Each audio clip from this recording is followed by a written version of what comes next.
If you're looking for character, space, and mood, the Juliana Deluxe Chorus Vibrato and the Mako D1 Series high-fidelity echo machine from Walrus Audio are for you.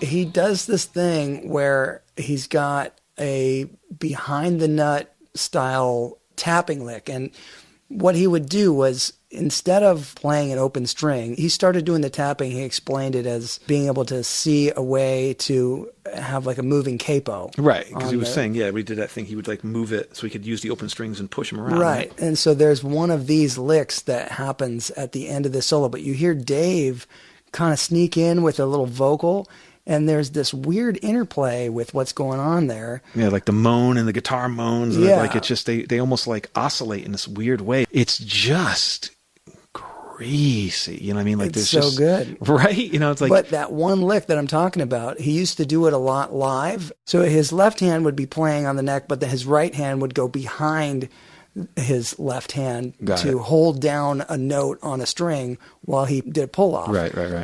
When he comes in, he almost kind of deads the note a little bit, but it doesn't quite die. Like even when he comes, ding, and it kind of falls off. Like, watch, go play that one part. He's got another lick like that in Beautiful Girls. Yep. Where he just like lets the G string ring. Lets the G just doesn't. But you're right, does not. I'm not hearing any whammy bar here.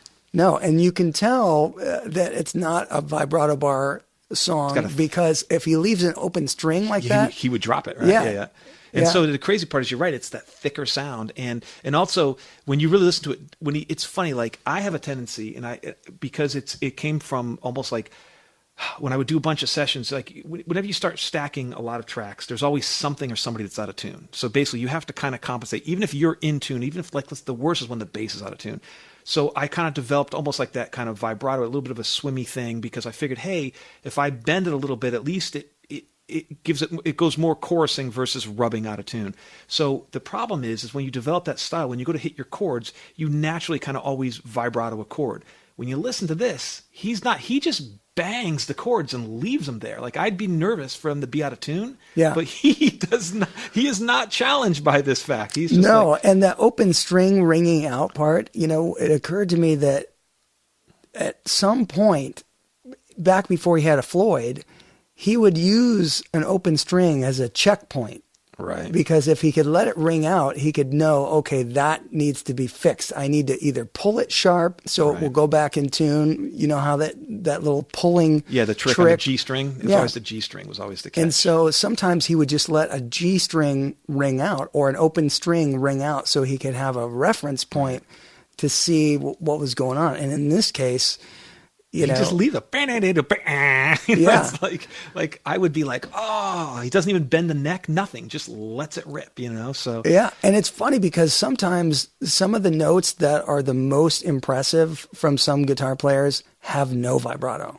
I know. And the weird part is I default to vibratoing. Yeah, and it's on every note. Right, exactly. Yeah. And then I'm like, what? Do I sound like I'm like the Ethel Merman of guitar? Like, this is crazy. Yeah, I find that, even in my dad's playing, there'll be times when he plays something and I'll listen back and I'll go, he's not vibratoing any of these notes. Any of it, right? He's just banging it out, meat and potato style, and it's the best ever. And I don't get that. Like it's funny. It's one of those, the more you learn, the less you know type scenario, Yeah. And sometimes your perception of it can be totally off because in your mind it's like, this is the most distorted, greatest sound. And then you listen back and it's like, that's way cleaner than I recall. AC/DC. Like you go back and listen to that, you're like, what? And it's, and that's why they punch. But we also have to give a shout out coming up for this solo. I love that they do like part 1 solo, part 2 solo. That's pretty cool. But then once again, they sonically, he's going to, not only is he going to just throw a second solo in a break. Like, so think about how, if you really look at the song, you've got this kind of like, starts off with this one bluesy jam, then it kicks into like this mean gritty thing.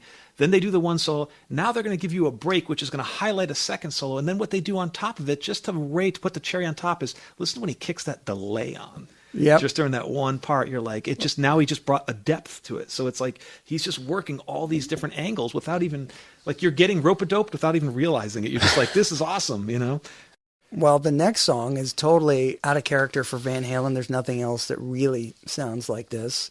And from what I have been able to do some research on, the raining that you hear in the background was recorded outside at the studio, so they threw it in the background of this. But they also had a guest vocalist do some harmonies on here, which leads to another story, which we'll probably end up having to discuss, because it's a singer that Ted Templeman was working with, which was Nicolette Larsen. So on Could This Be Magic, this is definitely a strange song for Van Halen. And I bet one of the things that's overlooked here is, I'm pretty sure it's a live take of the acoustic stuff, with and Roth Dave playing is, the other, right, and the Dave open plays tune, right? good. That's what I'm thinking. Like, here's the deal. He plays guitar in Ice Cream Man, right? That is Dave playing the acoustic on that, right? Yeah. He's really good at that. Like, he's totally locked in. I went and saw him live. He was not locked in. It was definitely looser, This is the first time that we're hearing Ed play slide guitar on a record, and he's playing it on steel string acoustic.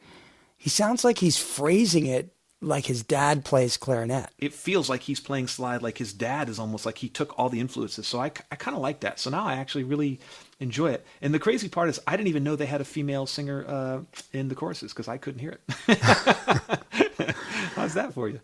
Well, it's interesting. I didn't really pay attention before that it was raining in the song. I didn't think I caught that either. What's cool here is this is almost like a Lennon and McCartney thing. It feels to me like the way those two were this dynamic duo in the recording studio making Beatles records. Here's Dave counting off. And he's like, you ready? Yeah. And he counts it off. And it's like, you feel like, okay, this is when they were working well together and they were enjoying this time. And it's the Wonder Twin powers activate form of super rock duo, you know? And the crazy part is, like, once again, you get older and you just see life differently. But, like, you would love to be able to give them the foresight to say, hey, listen, you guys have a chemistry. It is what it is, and work together, because it's literally lightning in a bottle. You're totally right. This song definitely, like, you good? I'm good. All right, let's do this. Boom. And you see them at their superpowers, the heights, you know what I mean? Yeah. I don't know if the vocal is live, but that would be even more impressive if Dave's singing. If it is, then he got a bum rap all these years, because everybody always would harsh on him. Yeah. Runnin' with the Dweezil is found exclusively at dweezilzappa.com, a reward music powered artist site.